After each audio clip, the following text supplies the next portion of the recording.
लेना शुरू कर देंगे। हमारे बीच में मास्टर सुभाष सारण बैठे हैं, मैं उनसे अनुरोध करूंगी कि वो आए और अपने विचार रखें। सम्मानित गौशाला संघर्ष समिति, बुजुर्गों, मातृशक्ति, प्यारे बच्चों व क्रांतिकारी नौजवानों, आप लोग जो धरने पर बैठे हैं वो आप धरने पर नहीं बैठे, आप तपस्या कर रहे हैं।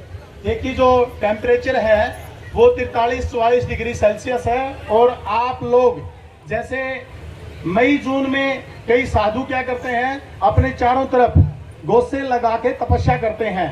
तो गोसा तो ये लगा हुआ है इधर थर्मल का और आप लोग तपस्या कर रहे हैं, लेकिन मैं निश्चित तौर पे कहना चाहूंगा ये जो आपकी तपस्या है ये बेकार नहीं जाएगी और कुछ ही चंद दिनों में आपकी जीत सुनिश्चित है।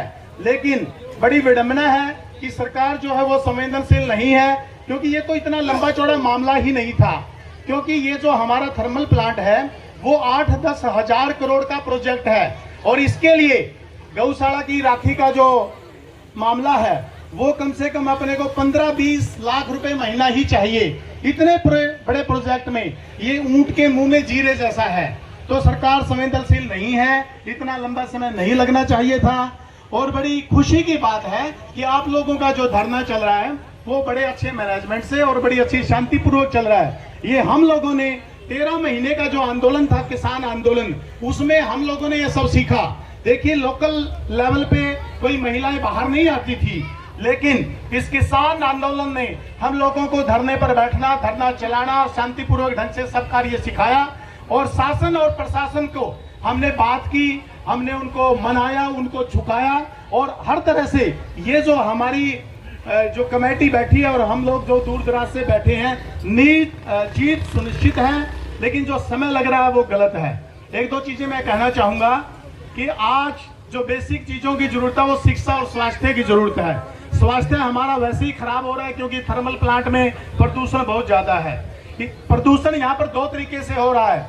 एक कोयले की डस्ट आ रही है, अगर हम लोग अपने कपड़ों को धोते हैं तो वो सुबह देखते हैं तो उसके ऊपर बड़े कोयले की डस्ट जमी होती है और बाहर सोते हैं तब भी बड़ी डस्ट आती है। तो इसके लिए सरकार या ये जो हमारा प्रशासन है इसके लिए हाई टेक्नोलॉजी लगा के कोयले की डस्ट को बिल्कुल खत्म कर सकता है, इसके लिए कोई बड़ी बात नहीं। दूसरा जो प्रदूषण है हमारा ये जो चिमनी है धुएं से है और इस धुएं से आप सभी को पता है कि हमारे स्वास्थ्य पे बहुत बुरा असर पड़ रहा है और हम लोग आसपास के जितने भी हैं, हमारी कम से कम 8-10 वर्ष की आयु कम होती जा रही है। इतने रोग लग जाएंगे, हमें धीरे धीरे पता चलेगा। तो प्रदूषण के ऊपर भी प्रशासन काम कर सकता है। इसके लिए कम से कम प्रशासन 500 से 1000 पौधे भी हर वर्ष लगाए, उसकी देखभाल करे, ट्री गार्ड लगाए, तो धीरे धीरे अच्छे वृक्ष लगने से प्रदूषण पे बहुत कमी पड़ सकती है। और इसके लिए ये कोई बड़ी बात नहीं है, बहुत छोटा सा प्रोजेक्ट है। शिक्षा की अगर मैं बात करूं, ये जो प्रोजेक्ट है मैंने अभी बताया 8 से 10 हजार करोड़ रुपए का है। एक 10 करोड़ रुपए में एक हाई लेवल, हाई स्टैंडर्ड का एक स्कूल बनाया जा सकता है जो आसपास के बच्चों के लिए उच्च शिक्षा प्रदान करेगा। इसके लिए कुछ भी बड़ी बात नहीं है। दूसरी बात, हमारी जो मांग है राखी उठान के साथ साथ जो एक दो युवा साथी अभी बोले और मुझे बात बड़ी महसूस भी हुई। हम लोगों का सबसे पहले यहाँ पे प्राइवेट कंपनियां काफी हैं, वो खेतड़ के लोगों को या आसपास के लोगों को रोजगार दे। बाहर के लोगों को बुलाने की जरूरत नहीं है। यहाँ के साथी बड़े सक्षम है, बड़े पढ़े लिखे हैं, तो कम से कम जो कंपनियां हैं वो तो हमारे बच्चों को ही नौकरी लगाई, वो डीसी रेट पे लगाए, कॉन्ट्रैक्ट बेस पे लगाई। दूसरी बात, यहाँ पे अभी पीछे भी हमारा जिक्र आया था कि हर वर्ष 70-80 लाख रुपए गाँव के प्रोग्रेस के लिए इन लोगों के पास एक फंड होता है, जो इस बार थोड़ा बहुत इन्होंने कहीं दिया है। ये फंड बिल्कुल नहीं देते।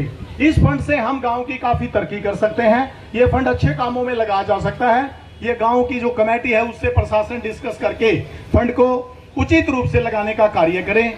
दूसरी बात, रोजगार सबसे मेन मुद्दा है। अभी युवाओं का मैं जैसे सुन रहा था, और जो यहाँ पे पीछे हादसा हुआ उन लोगों की भी कुछ तो उनका पैसा बचा हुआ है वो सबसे पहले मिलना चाहिए और उनको नौकरी मिलनी चाहिए। यहाँ बड़े बड़े अधिकारी और मंत्री आए, लोगों को आश्वासन दिया, लेकिन वो बात जो की तो है, ये भी हमें बड़ा गम है इस बात का। तो आगे मैं कहना चाहूंगा ये काम तो हमारा, मुझे उम्मीद है बहुत जल्दी हल होगा। लेकिन हम जो दूसरी मांगे हैं कि 24 घंटे जो बिजली है वो हमें कंसेशनल रेट पे मिलनी चाहिए कि दूसरों से कम, क्योंकि सबसे ज्यादा प्रदूषण हम ही खाते हैं और इसके लिए कम से कम हमारे कुल्ले पंखर एसी आराम से चलते रहें, तो कंसेशनल रेट पे हमें लाइट मिले, ये हमारा मुख्य मुद्दा रहेगा। और प्रदूषण पे ये प्रशासन, ये मंत्री, ये सरकार जरूर ध्यान दे, सरकार संवेदनशील हो और इस धरने को जल्दी उठाए और हमारी मांगों को जल्दी से जल्दी पूरा करे। नहीं तो हम लोग बड़े से बड़ा कदम उठाने में बिल्कुल नहीं हिचकेंगे। धन्यवाद। जय गौ।